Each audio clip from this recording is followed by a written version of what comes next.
UnitedHealth Group reported second quarter earnings on July 16th. Investors were happy, putting the cyber attack and the cost of exiting Brazil behind them as the firm topped earnings forecasts. The market was expecting $6.66 per share and $98.7 billion in revenue. Revenue came in just shy of $99 billion, slightly down quarter over quarter, but up 6.4% year over year. Operating margins were nearly 8%, slightly better sequentially, but down 8% year over year. Operating profit was $7.9 billion, slightly lower overall. Net income reported $4.2 billion. Last quarter, UnitedHealth Group earned a loss of $1.4 billion, so sequential data not meaningful, but was down 23% year over year, which is about 4.3% of total revenue. Looking at the quarterly income statement data from Q2 2022, we can see net revenue has been growing by 2.3%, operating profits by 1.1%, but net income is contracting 2% in the last 9 quarters. Segment revenue of UnitedHealth Group are Optum and UnitedHealthcare, the two principal segments. UnitedHealthcare in blue reported $74 billion in revenue, or about 54% down 1.7% quarter over quarter, but up 5.5% year over year. The segment has been growing around 2%. Optum in red reported close to $63 billion, or about 46% of total revenue. Quarter over quarter, the segment grew 3%, 11.6% year over year, and 3.8% in the last 9 quarters. Looking at the operating profit of these segments, we can see quarter over quarter, UnitedHealthcare was down 9% as they are experiencing rising medical costs. Year over year was also down 8%, but overall, however, the business is growing by 44 basis points. Operating profit in Optum was up 10% quarter over quarter, 4.7% year over year, and it's been growing by 1.9%. Optum continues to perform well. Now, Optum breaks down into further segments: Optum Health, Optum Insight, and Optum Rx. Optum Health in blue is their second biggest segment, reporting better than $27 billion, which is 42.3% of revenue. This segment grew by 1.2% quarter over quarter, 13% year over year, and it's been expanding since Q2 2022 by close to 5%.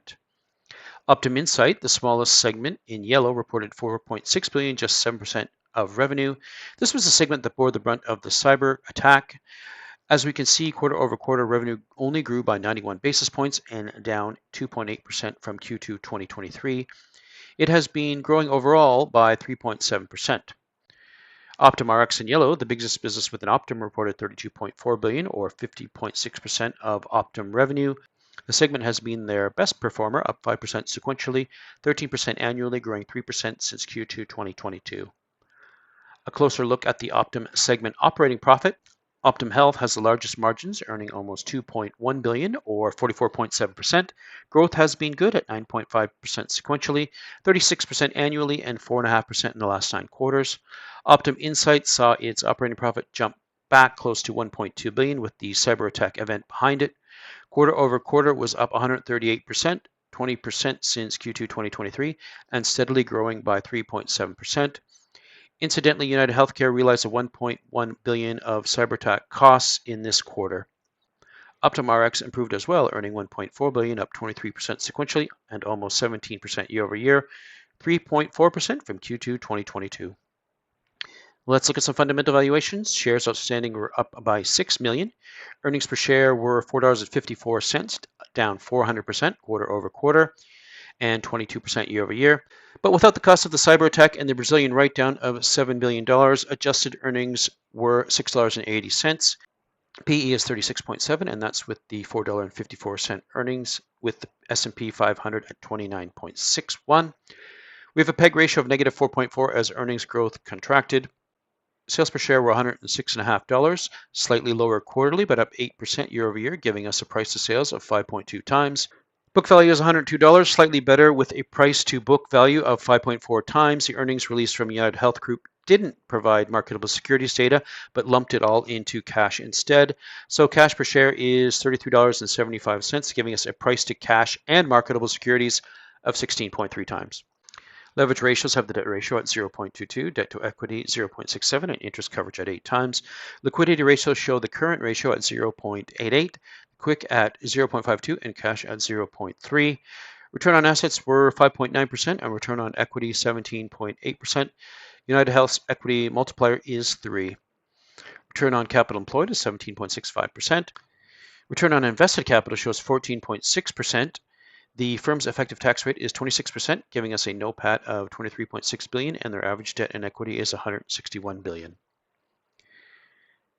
Looking at the cash flows, operating cash flow was down 40% to 6.7 billion. Investing outflows were 7.4 billion, and financing outflows 1.2 billion, giving us a free cash flow to the firm of 23.5 billion, or a 22 times multiple to price. UnitedHealth pays a dividend of $2.09, yielding 1.5%, growing 12.2%, and paying out 46%. UnitedHealth's enterprise value is 540 billion. That's 1.4 times revenue, 13 times EBITDA, 17 times EBIT, and 23 times free cash flow. The company provided guidance, simply earnings per share for the full year. They're expecting 15.95 to 16.40. Adjusted earnings, though, without the cost of the cyberattack and the Brazilian write-off, of $27.50 to $28 per share. Depending on which earnings per share you like, the adjusted or the actual, the forward PE ranges from 34.4 to 16. Key takeaways: revenue is growing. The PE and enterprise value, at least on the adjusted basis, look favorable. UnitedHealth pays a good dividend. They have lots of cash and free cash flow. But on the con side, however, the medical costs are weighing down the United Healthcare unit, and they will need to improve margins. But that being said, we are giving UnitedHealth Group a buy rating. We have no exposure to this company. Like and subscribe.